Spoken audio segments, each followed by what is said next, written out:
अस्सलाम वालेकुम dear friends, ये कीमती वीडियो हमारी इंग्लिश करेक्शन के हवाले से है और ये वो गलतियां हैं, ये वो मिस्टेक्स हैं, ये वो पिटफॉल्स हैं जो हम अक्सर जो है वो अपनी राइटिंग में, अपनी स्पीकिंग में और अपनी अंडरस्टैंडिंग में गलत करते हैं। और इनको जब तक हम दुरुस्त नहीं करेंगे हमारी लैंग्वेज में खामी ही रह जाएगी।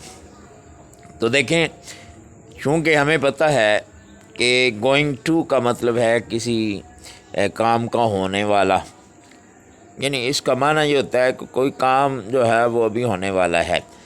लेकिन गोइंग टू हर जगह जो है वो हम ऑपरेट नहीं कर सकते। वो कौन से पॉइंट्स हैं, वो कौन से वर्ड्स हैं, वो कौन से प्रपोजिशंस हैं जिनके पहले गोइंग के बाद हम टू ऑपरेट नहीं कर सकते।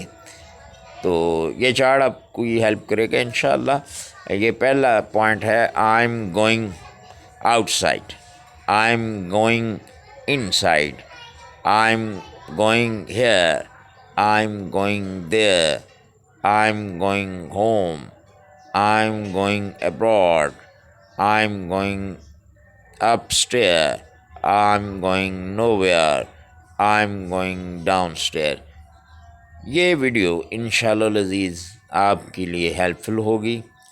उम्मीद करता हूँ कि ये आपको पसंद आएगी।